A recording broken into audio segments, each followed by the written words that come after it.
There's probably things you can get better at. And if it's not sales, maybe you are the greatest salesperson of all time. That's fantastic. Guess what? Pros practice in other areas too. And Mark has mentioned this in the past where he had to hire something like 30 people or whatever it was in 2023. He had already grown his operation to 3 locations. He's gotten even more successful with it. And why is that? Did Mark take a hobbyist attitude towards his business, towards leadership, towards an area that was a deficit and a need for him? No, he took a pros attitude. He practiced, he worked on it, he put hours and hours. And now that system is shored up infinitely better than what it was before. Let's dive into one of the biggest differences we see between the businesses that make it and turn pro and go big and the businesses and business owners that stay stuck for years and years. What's happening, beautiful people? Welcome to the Build Your Gympire podcast. You're in the right place if you're a gym owner, personal trainer, box owner, fitness pro that is looking to grow your gym, grow your business in ways that you, your community, your team, your family, the people you serve, and not least importantly, your bank account are gonna feel absolutely awesome about. Today, we're talking about one of the biggest differences between the businesses that make it and go big and scale and go crazy,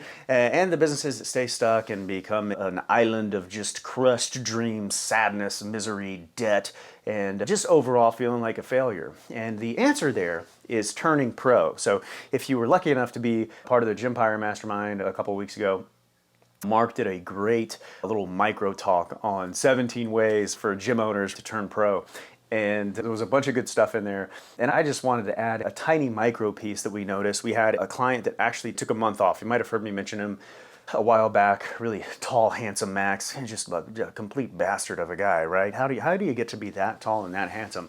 But he literally took a month off from his gym. He was able to come over to the States from Australia, spend time in a few different states, come hang out with me and drink a little too much whiskey and have a little too much steak, hashtag Texas beef, and had a great time. But it was the conversations that we had prior to him leaving that I think were really instructive of why he's been so incredibly successful. Is he a gym member machine client? Absolutely. Is he a Gympire coaching client? Yes, absolutely. However, can we claim all of his success? Absolutely fucking not, right? There are people that are gym member machine clients that stay stuck. Spoiler alert, I hate to admit that. And there are people that don't get results. Hate to admit that, However, we've seen, and I did a whole talk almost a year ago in Vegas about what the difference is between people who win and people who don't. And one of the top recurring themes, and one of the biggest things that stuck out during our coaching conversations with this Australian gentleman before he came over to Australia, that just got beat into my head again, and it just keeps on happening over and over, is the idea that pros, if you want to turn pro, pros practice. Pros practice, pros practice. I might just keep saying it the entire time, but pros practice. What's the difference between being a professional basketball player and a crappy pickup basketball player? There's a lot of guys that are tall that you can see on pickup courts around the nation, right? That's totally a thing that can happen. But the difference between the people who really go pro, right, and the people that are playing pickup basketball, once a week, weekend warrior style, are the pros practice. It's great to be a hobbyist, right? It's great to, go out and play a weekend round of golf a couple times a month or whatever it is. But there's a reason that the people you see playing pickup basketball once a week and the people that you see, playing golf a couple times a month or whatever it is, they never get better, right? They're going to have the same, pretty much type of game week after week, month after month, year after year. Maybe, they get hot every once in a while. They have a good game compared to their handicap or whatever it is, but they really never get better. Why? Because there's not enough practice happening, right? Pros practice to a level that the amateurs and the hobbyists really never get to. Does that mean it's bad to be an amateur and a hobbyist?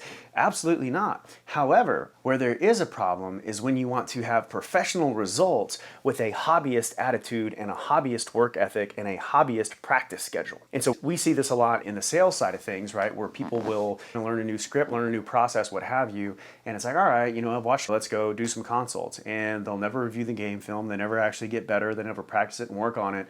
Our Australian guy's name's Max. He said this in passing.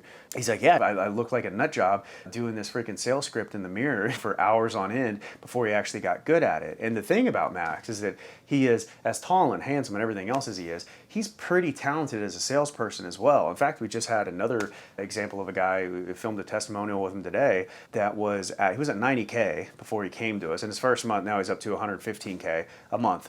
Very, very accomplished business owner before he got to us. Can we claim, oh, this incredible amount of success with him. No. Why is he doing so much better? Well, he dove in, was humble enough to take coaching and practiced and implemented, God forbid, right? And so, Max came in quite talented.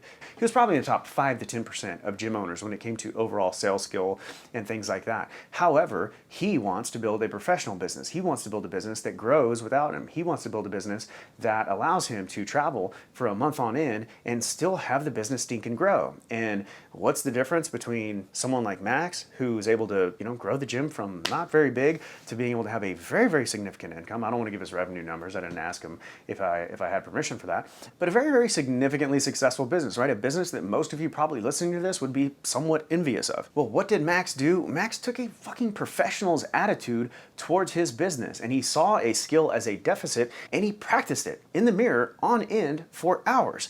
Then he went and implemented, right? And he practiced some more. He reviewed recordings. He got better. He worked on the skill. And unfortunately, you see people all the time that, oh yeah, I want $1 million business. This I want to make a multi 7 figures. I want a business like the Gympire guys, whatever it is.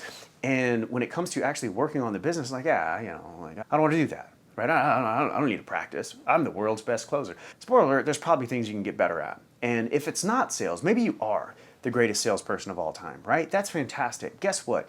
Pros practice in other areas too.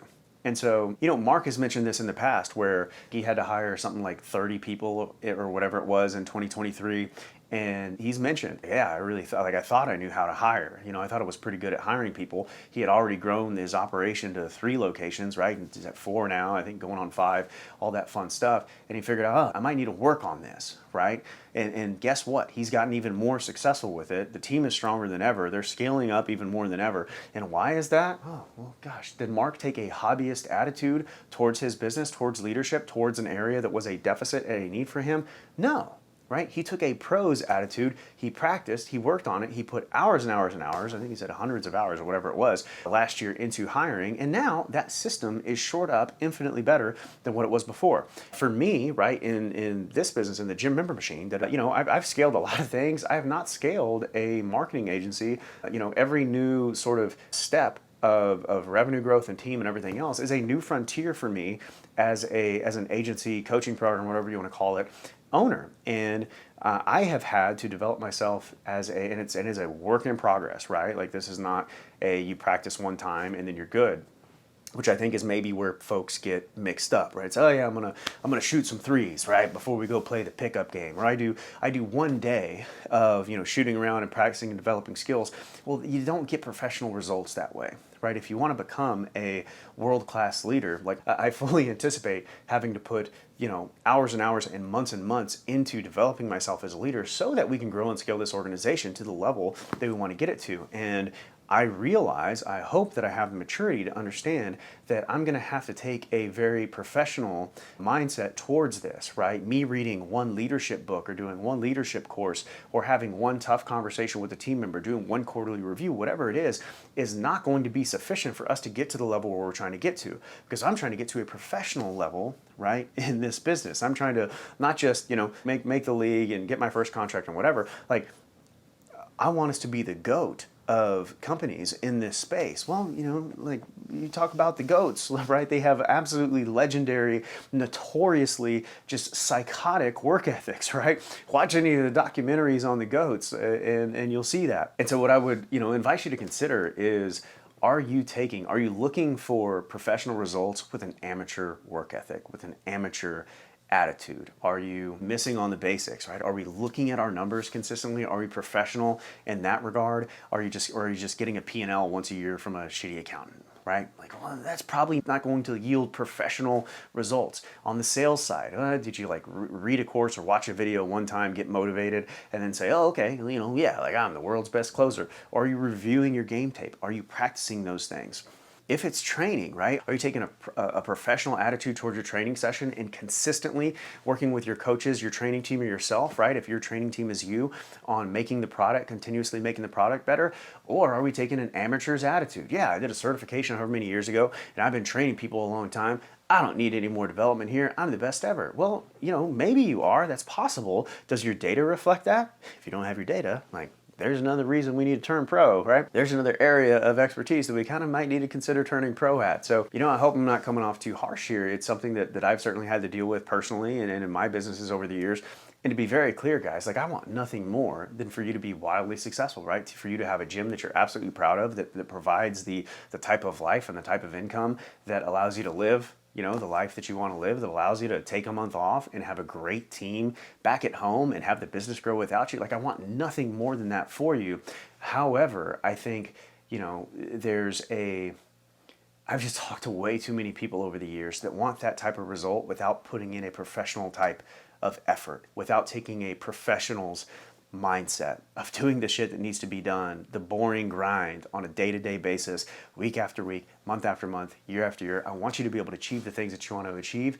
My guess is that for many of us, including myself, right, that we probably should consider the areas that we might need to turn pro on, because those areas, the things that you're probably avoiding working on because they're less comfortable, you're not as good at them, they don't come as naturally to us, gosh, those are probably the areas that we really need to take that professional mindset towards. And if we can take that mindset and work towards that and take the professional approach towards those things that are deficits for us right now, we probably look up in a year, 2 years, 5 years, we say, oh my gosh, look at how different the business is now than it was however many years ago. Be a pro. Love you. See you next week.